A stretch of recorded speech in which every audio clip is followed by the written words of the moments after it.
I was wrong about the Warriors all season. I truly never believed in their ability of title contention after the new year. They're in a tier below for me compared to the Phoenix Suns, the Milwaukee Bucks, and the Boston Celtics. Today we're going to be talking about how they had this bounce back season for the Warriors and how they proved everyone, including me, wrong, and how their dynasty is still ongoing. Going into the season, I thought that the Warriors could have a remnants of what they looked like in the past. For starters, they had the worst cap position that they ever had at the rise of Curry.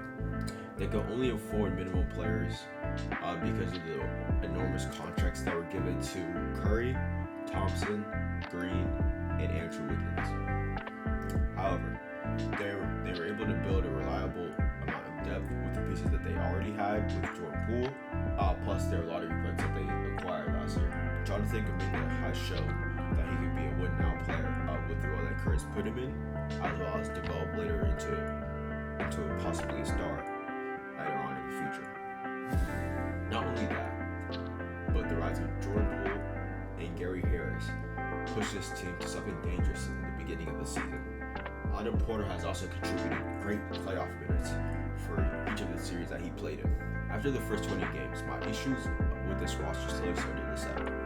With their health declining and Klay Thompson not being 100% in the season, I wasn't sure if this team could make the finals with those issues. Furthermore, the core of Curry, Thompson, and Green had played less than 10 games together in the regular season, and I believe they only played 2 games.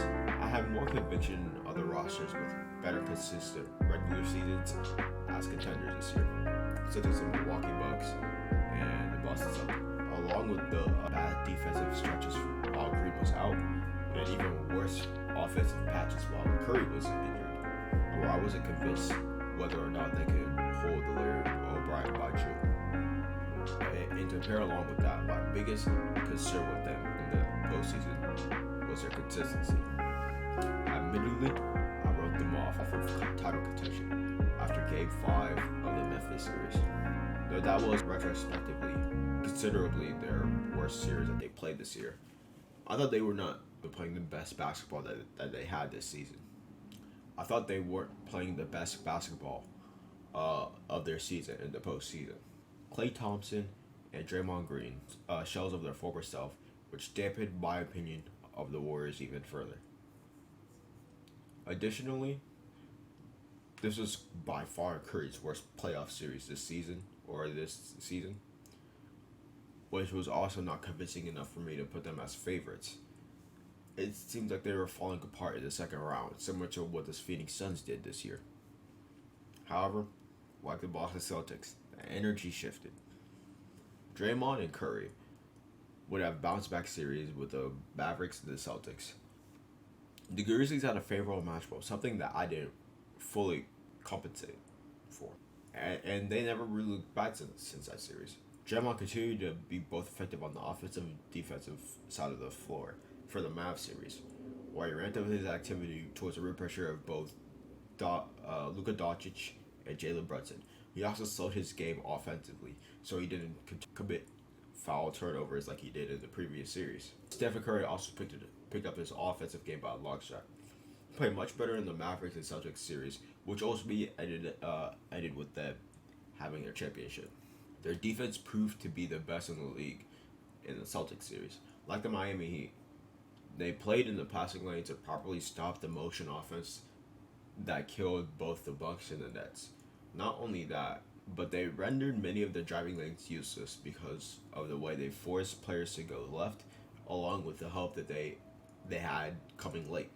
Draymond, and his communication and usefulness as a positional defender, took the charge after falling down 2-1. Wiggins also deserves a shout out because of the way he held Tatum to his worst playoff series of maybe ever. However, to put it simply, the main reason why the Warriors won was the brilliance of Curry's on-ball pressure. He torched the league's best defense in the regular season, along with the reigning defensive player of the year. When he was playing pick and roll, he was putting up ludicrous numbers because of how low they were dropping on him. If not for the drop, he could pick up the the bigs from the Celtics and ISO them to hell until he scored on them, no matter what, and no matter who he guarded or who was guarding him, except for Smart. Anyone was getting the work that he was putting on the court for the whole series. Once Curry noticed that they could use this relentlessly, that's when the series was over. As Curry moved more towards an on-ball position in this Warriors system, the Celtics had no answer for how they could guard this, along with the gravity that Curry creates.